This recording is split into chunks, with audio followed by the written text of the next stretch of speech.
So yeah, this is Dr. K, aka Healthy Gamer. Why therapy sucks for men. And this is going to be interesting because I am a woman and I have gone to therapy before. Hey y'all, today we're going to talk about why therapy sucks for men. And that may sound kind of confusing because here I am a man, here I am a psychiatrist doing psychotherapy with men. So what on earth am I talking about? Why do I think therapy sucks for men?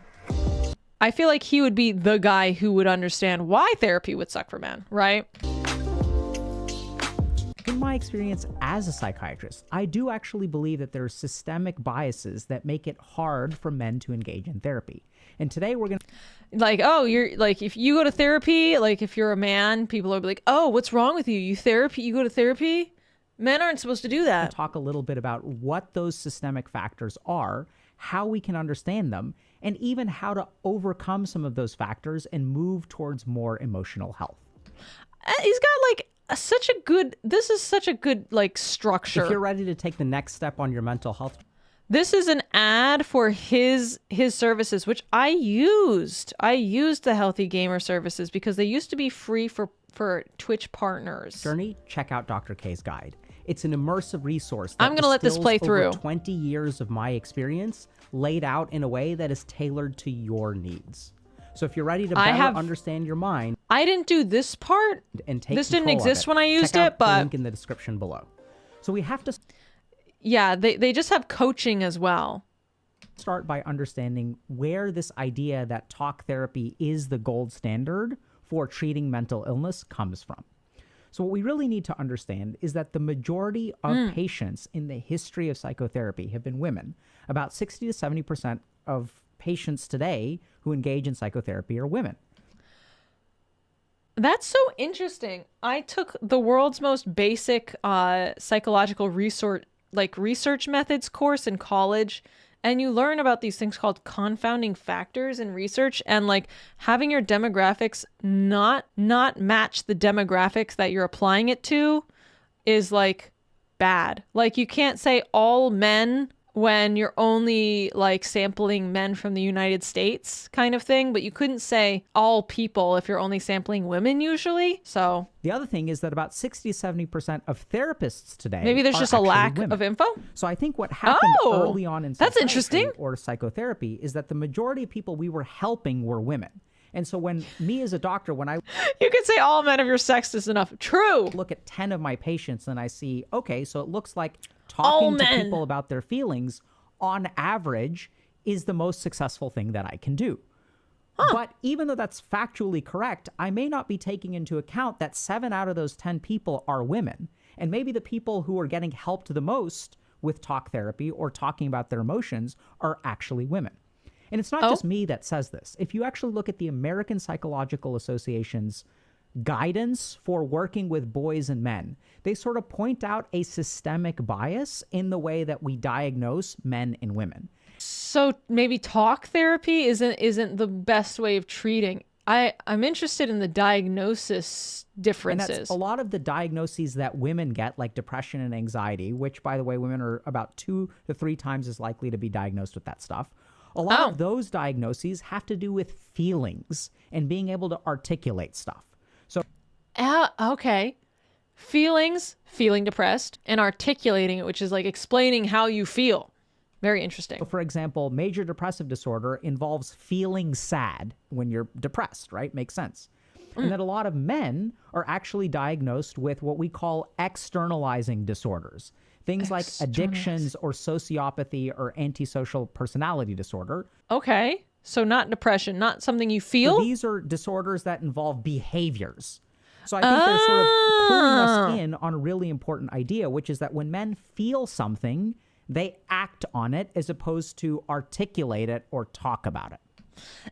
Interesting. So basically men will be diagnosed with like different things more often because of the different ways they react. I don't know if this is like, okay, well, obviously he's saying that this is a thing. And if we tunnel down into a little bit about how men deal with their emotions, we'll kind of see that this is true in general as well. Because if you're a man, an emotion is a problem to be solved, not something to be talked about. That sucks. Doesn't that sound like it sucks? Like you feel sad and you're like, this is a problem. This is a problem. I need to fix this. I don't think this can't be wholly true. Right? So Obviously, this can't be wholly true. think about like if you get bullied on the playground. Or maybe it is. Maybe it is. And you feel ashamed of yourself and people call you a fat kid and beat you up.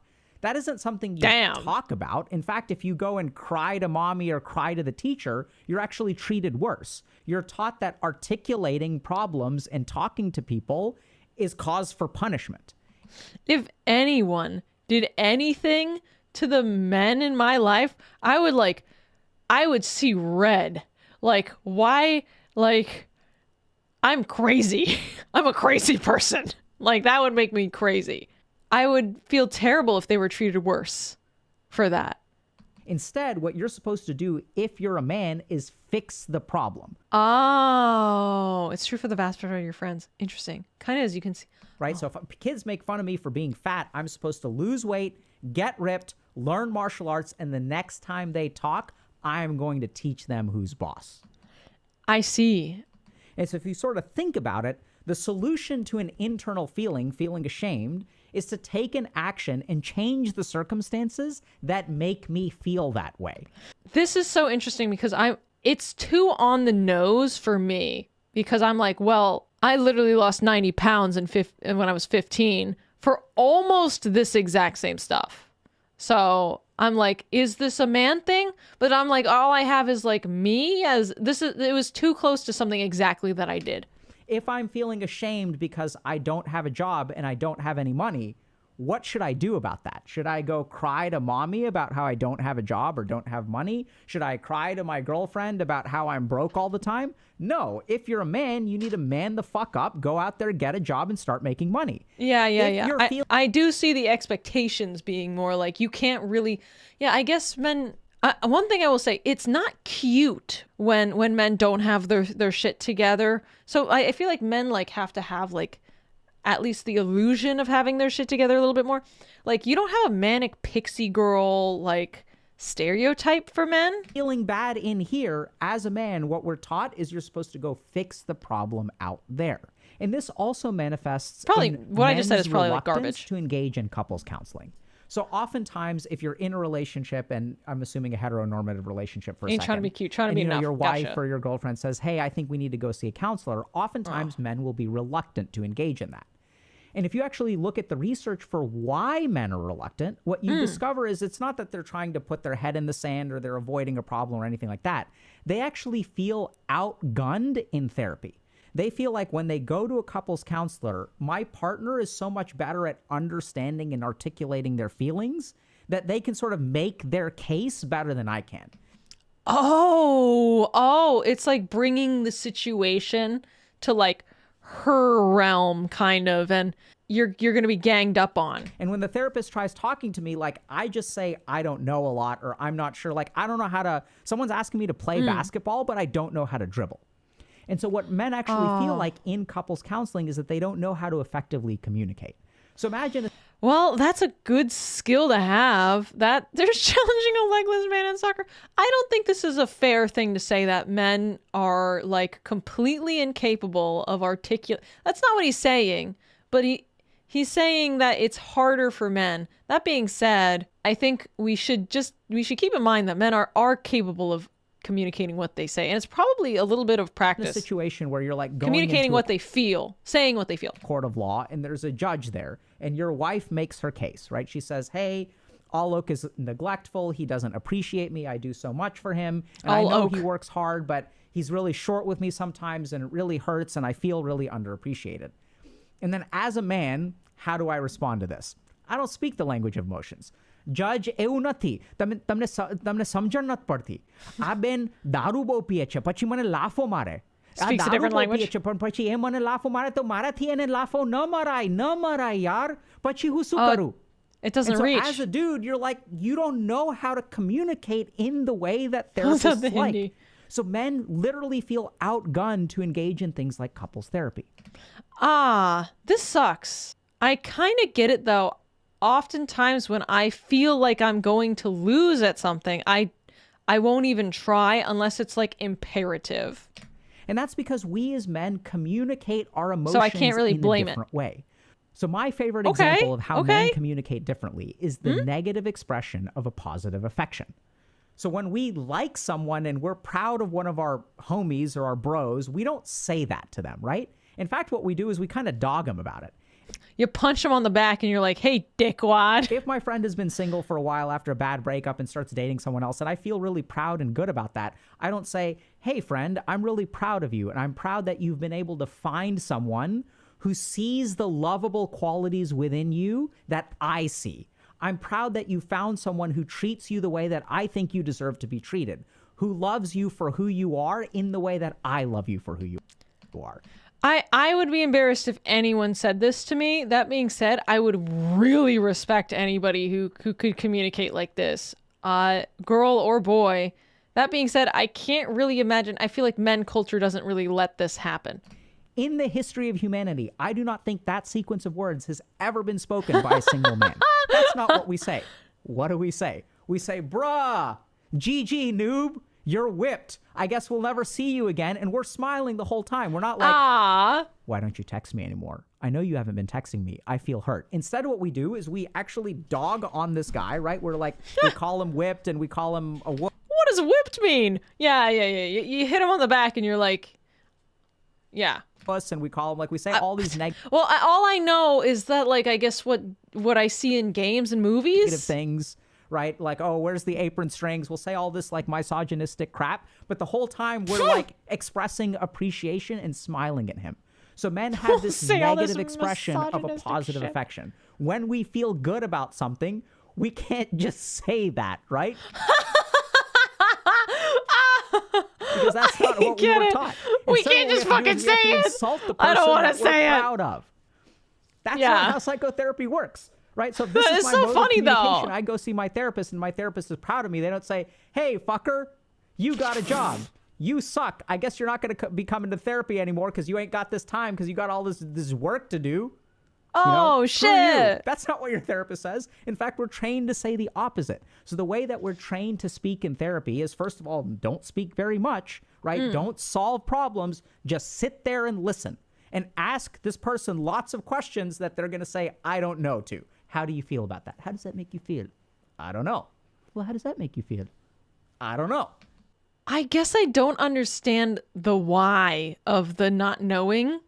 Like, the why don't you know how you feel kind of thing. It's like, I don't always know what I feel, but sometimes I really have to sit on it. I think it's not supposed to be easy, like any of this. Like, therapy is supposed to be like really difficult because you're solving like really complex problems. A lot of men never do any introspection into their feelings. I don't think he's saying it's normally easy. He's just saying the bell curve is shifted in the direction of being more difficult for the average man. I almost feel like a lot of this has to be super cultural, right? And so then if you're a dude and you go to therapy, you feel like an idiot, right? Because they're asking you all these questions. You're supposed to know what you feel, but you don't know. No, definitely. In therapy, I've been asked questions and I'm like, bro, I have no clue what you're even asking me. Can you rephrase the question? Can you speak it in a different language? That's because of the way that we've been taught about our emotions. The last thing to consider is that when it comes to emotional health, men are very physical with it. So even if I ask a dude, hey, like, you know, it sounds like you got dumped. Tell me a little bit about how you feel. The dude may not be able to say, I feel unlovable. I'm full of fear that perhaps I won't be able to find a partner.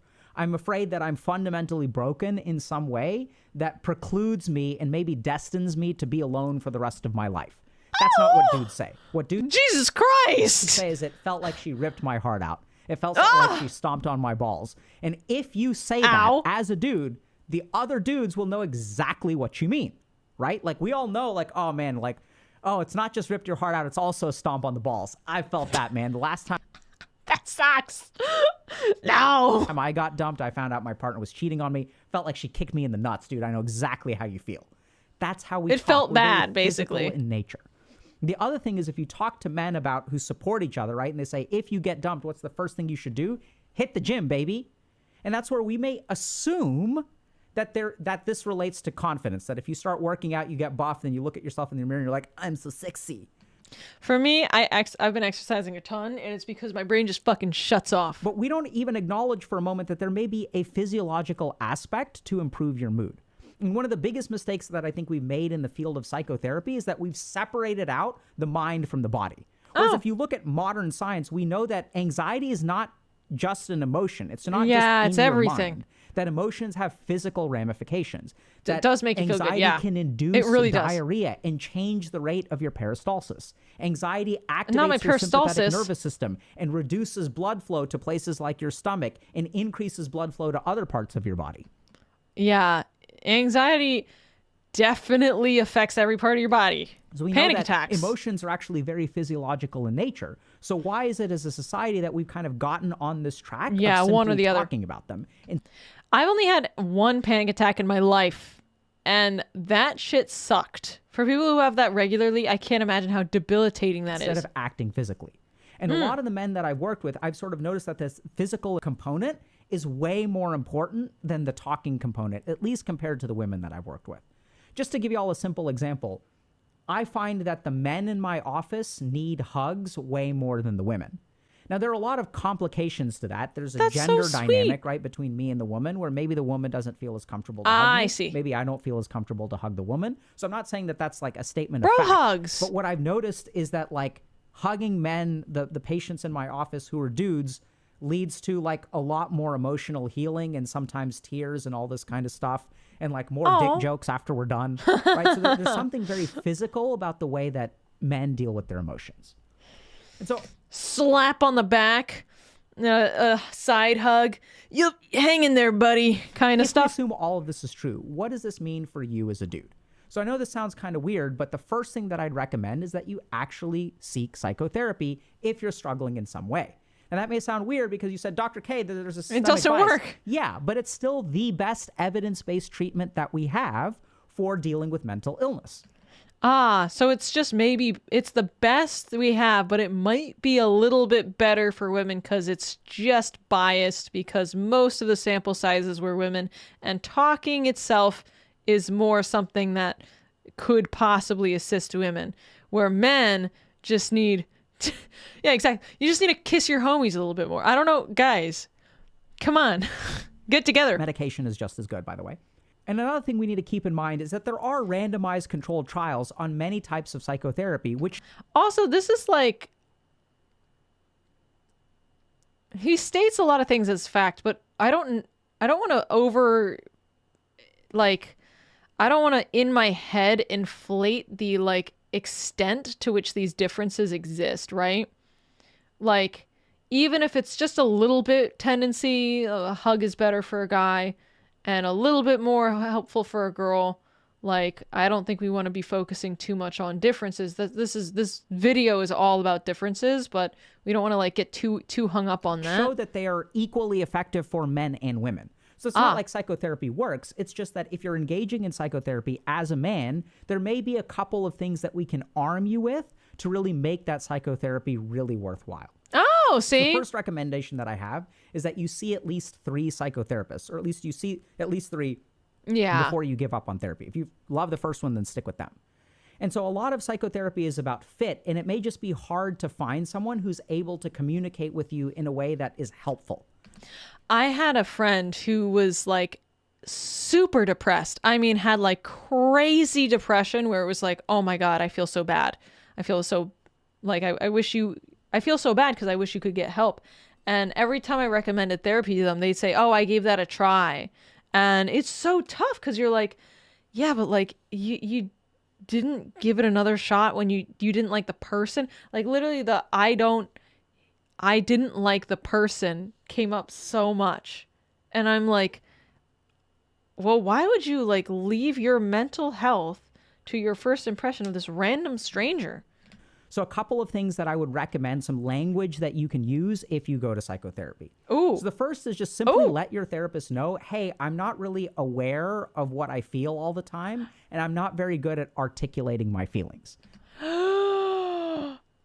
If anyone told me this, my understanding of them would like skyrocket. I don't think this is like technically a good thing, But like if somebody was just super honest, like, hey, I'm not very good at, I don't know what I feel. And and when I figure it out, I might not be good at articulating. I would be like so relieved to understand the difference because I am almost always aware of what I feel. And I'm extremely good at articulating my emotions because I've had a lot of practice at it. But like, this is a huge world difference between me and like other people. Because oftentimes therapists will say, how do you feel? And as dudes, we don't know how to answer that. So just be transparent with them at the beginning. Another thing that I'd recommend is that you'll check out this idea of normative male alexithymia, which is this idea that men are, by default, it's normative, so it's like most men are colorblind to their internal emotional state. So check out our video on alexithymia if y'all want to. And then you can that men are, by default, Get what? Normative male Check out this normative male alexithymia. Which is this idea that men are, by default, it's normative, so it's like most men are colorblind to their internal emotional state. Is this true? Is this like true? Do you not know how you feel? For the men in the chat, which by the way is only like, it's only like 80 some percent. Gotten accustomed to being emotionally articulate, and sometimes I forget that it takes effort. Yeah. I'm calling my daughter alexithymia. Please don't. No. I watched a Dr. K video before therapy. No idea what I'm feeling. So some of you are saying like, yeah, I totally know what I feel, but it just took effort. Sort of just don't know. Before therapy, I didn't know. So dude, I'll say I've had like to like learn from scratch later in life how to introspect and express myself properly. I mean, I feel like I'm generally in a neutral category and that's fine. Like, but I can definitely tell when I'm not doing good or when I feel something, it does motivate me to act. I'm better at it now. So yeah, a lot of you guys are telling me that you're good with this. I will admit, like, I definitely have times where I know I'm not feeling good. I just don't care to identify it and like fix it. Not a great thing. So check out our video on alexithymia if y'all want to. Now I want to check out that video. Then you can even tell your therapist that, hey, I'm concerned that I'm a little bit alexithymic. So you're signaling to them that you may not be able to participate in therapy in a default way. The next thing that you can do is ask your therapist to change their style a little bit if it isn't working for you. So you can tell them, hey, I've noticed that you're really quiet, and then you kind of ask these questions. Thank God he does that for me. Over and over and over again. And some of his videos, he pulls out research papers, and I'm like, oh, fuck. And then I keep answering, I don't know. There's a lot of info. Can you try to be a little bit more active or offer a little bit more guidance instead of it's better to have more info, quieter and asking only open-ended questions? Can you help me understand stuff or guide me in some way? And some therapists may feel really uncomfortable with that. They may turn that around into a question. Why do you feel like you need more guidance? I love how he's like the therapists are getting uncomfortable. I don't know. Because this doesn't seem to be helping very much. So you can just ask them to change their style so much. And the third thing that you can do if number one and number two don't work is after 2 or 3 sessions, I would just go to them and say, hey, I don't feel like I'm actually getting a whole lot out of this therapy. So you seem to be asking certain questions that I have difficulty answering. And I'm hoping that you can recommend a different therapist who's a little bit more active, can offer a little bit more guidance, or asks questions in a way that can help me understand my emotions better. And I know that this sounds mortifying. Oh, that is, I would never be able to do that. My God. As a dude, why would I ever do that? As anyone, as any patient, why would I ask to see a different therapist? It means that I don't think they're good. And it doesn't mean that they're not good. It just means that they're not really helping you very much. Or not a good fit. Or at the minimum, you can have a conversation about what's working and what isn't, and then hopefully y'all can work through that stuff. So I like that. Yeah, adjust to what works. Therapist actually don't feel, I mean, I feel bad in some ways. Sunk cost fallacy is very real. Sunk cost fallacy is like, I think for me, that has been the most detrimental fallacy, like psychological fallacy of my entire life. Grateful for all of my patients. Be careful what you're sinking your time into. Hey, Dr. K, this is not working. Because then one of two things this is happen. Not working. Move. One is either we work on it and then we actually make a breakthrough of some kind and now we're really jiving together. Or I recommend that the person go see someone else. And what's my duty as a doctor or someone's duty as a therapist? It's to help the person, not help the person myself. It means giving that person whatever kind of help they need. Tools, right? Night, Richie. Yeah, yeah. You want to give them tools, but they need to be able to help themselves after you're gone. So oddly enough, I'm still recommending that y'all try psychotherapy because it is still an evidence-based, very effective approach. I like this. It's still all you got, but it is super useful. This is super useful. Understanding why most therapists are women who want to talk about things, but like a lot of men aren't, may not be equipped, and basically taking the best approach and making it work for you. That is like super useful. The other thing to consider, though, is that a lot of emotions live in our body. And as men, sometimes we need to do more bodily stuff. So there are studies that show that Tai Chi and yoga, for example, are effective treatments for a lot of things like mood disorders or anxiety or things like that. So there's a place that does yoga near me, and it's $12 for a full month, and I've been thinking about doing it. I've done like some yoga at my house. Adding a physical component to your emotional health is very, very helpful. The other thing to consider is that there's a range of new and kind of in vogue things called somatic therapies. Oh. So these are therapies that incorporate the body in some way. So good examples of this are EMDR or EFT, which is the emotional freeing technique, or tapping. So I have never heard of this. When I this. first encountered these studies about 10 or 15 years ago, and I used to sort of, my area of interest was evidence-based complementary alternative medicine, I thought all this stuff was like kind of BS, right? So it's like the idea behind tapping is that your emotions are stored in your body and that you can tap on certain parts to free emotions. And I was like, this doesn't make any sense. This is all BS. And it turns out that over the last decade or so, there have been some studies that actually show that this is a pretty effective technique. We're not really 100% sure. You know, the studies aren't super high quality, but there's more and more evidence that stuff that is not classically effective may be effective. And this is so interesting. Specifically, that a lot of somatic therapies seem to be gaining a lot of weight and gaining a lot of interest. This is so nice. So I encourage y'all to seek out more bodily oriented kind of evidence-based techniques. Yeah. This is, I'm not like one who's like alternative medicine, but I mean, yeah, if psychotherapy isn't as effective for you, this is awesome to have something else you can do. Last thing that I just want to share with y'all is that I've seen that across the globe, there's a lot more men's work kind of going on. And this isn't psychotherapy, but it's just sort of groups of men will get together and will participate in all kinds of either communication or even like some sorts of like physical rituals or like taking hikes. There's sort of this very like physical component to their emotional health, which they all sort of get together and do. Yeah. I have to admit, like dude hiking groups, definitely not gooning, but biking, hiking, exercise, gym stuff. Not gooning in particular.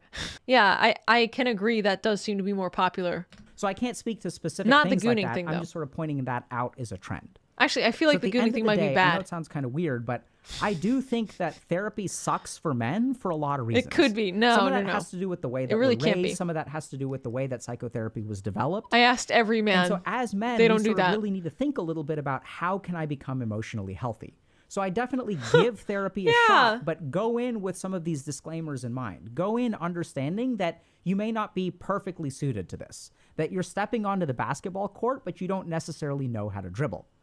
So just recognize that and ask your therapist for help.